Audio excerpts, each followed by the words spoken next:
Hello friends, मैं भूषण दास Sahu education hub में आप सभी का पुनः स्वागत करता हूं। जैसा कि आपको मालूम होगा कि मैं अभी आप सभी के लिए महत्वपूर्ण हिंदी का सीरीज लेकर के आ रहा हूं। तो चलिए फ्रेंड्स, आज का पहला क्वेश्चन देखते हैं।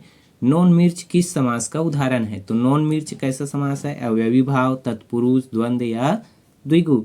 तो इसका करेक्ट आंसर क्या होगा? ऑप्शन नंबर सी के साथ जाएंगे। ऑप्शन नंबर सी में क्या दिया गया है? द्वंद्व समास। नॉन और मिर्च, बहुत ही इजी क्वेश्चन था। चलिए फ्रेंड्स, अगले क्वेश्चन पर चलते हैं।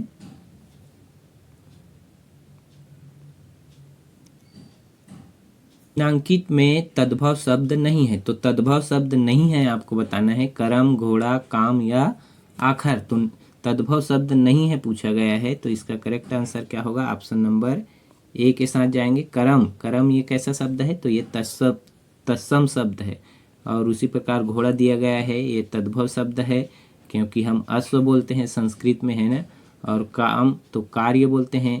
तो इस प्रकार आखिर का क्या होगा फ्रेंड? हमें कमेंट करके ज़रूर बताइएगा। नेक्स्ट क्वेश्चन पर चलते हैं।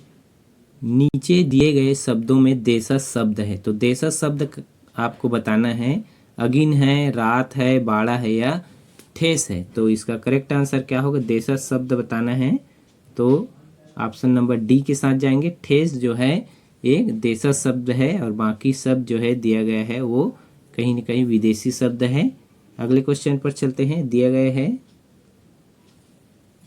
निम्नांकित में हिंदी शब्द भंडार में शामिल विदेशी आगत शब्द कौन सा है? तो विदेश से आया हुआ है वो शब्द आपको बताना है। चट है, टर्राना है, अक्षर है या हलवा है? तो इसका साधारण सा आंसर क्या होगा? हलवा।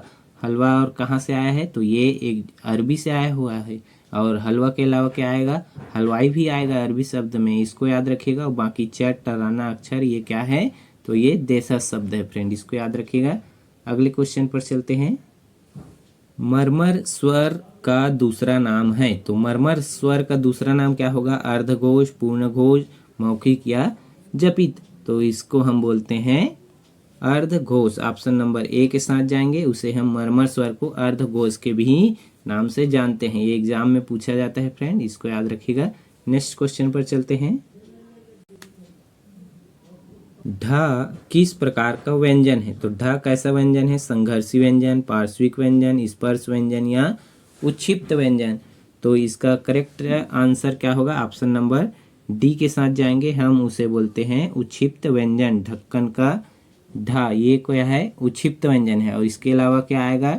डमरू का ड भी आता है उच्छिप्त व्यंजन में। उसी प्रकार दिया गया है यहाँ पर स्पर्श व्यंजन। तो स्पर्श व्यंजन का से लेकर प वर्ग तक, कचड़ तब बोलते हैं उसको। 25 जो है अल्फ़ाबेट्स आते हैं स्पर्श व्यंजन के अंतर्गत। और उसी प्रकार संघर्षी, और संघर्षी को हम कौन से नाम से जानते हैं? तो संघर्षी को हम ऊष्म व्यंजन भी कहते हैं। और ऊष्म व्यंजन कितने प्रकार के होते हैं? तो ये होते हैं 4 प्रकार के। कौन कौन सा? स और हाँ, ये 4 प्रकार के दिए गए हैं फ्रेंड। और ये पार्श्विक व्यंजन क्या है? तो पार्श्विक व्यंजन, इसको याद रखिएगा, बहुत बार एग्जाम में पूछा गया जाता है। तो पार्श्विक व्यंजन में कौन कौन सा आएगा, हमें ये कमेंट करके ज़रूर बताएगा फ्रेंड। और यदि पता नहीं होगा तो हमें कमेंट करके बताइएगा। इसके लिए अलग से हम क्वेश्चन लाने का प्रयास करेंगे, इसका डिटेल आपको बताने का प्रयास करेंगे फ्रेंड। तो ये बहुत सारे क्वेश्चन आपको यहीं पे मिल गया, तो इसको याद रखिएगा फ्रेंड। अगले क्वेश्चन पर चलते हैं।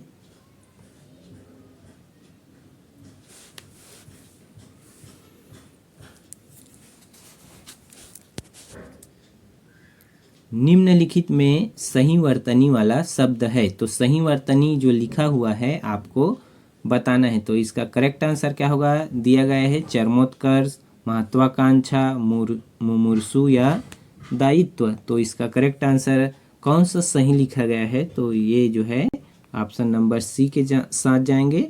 मुमूर्षु जो है ठीक लिखा गया है, सही वर्तनी में लिखा गया है।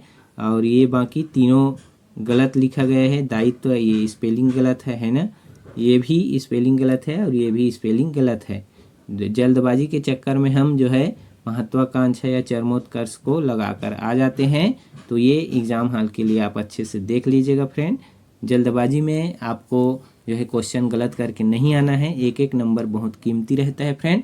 तो हिसाब से जो है अपने अकॉर्डिंग जो है एक बार सोच लीजिएगा, तभी जो है आंसर पर क्लिक करिएगा। तो चलिए फ्रेंड, आज के लिए बस इतना ही। मिलते हैं एक शानदार अगले सीरीज के साथ, तब तक के लिए जय हिंद। हमारा वीडियो आपको अच्छा लगा होगा तो हमारे वीडियो को लाइक और सब्सक्राइब करके रख लीजिएगा फ्रेंड। धन्यवाद।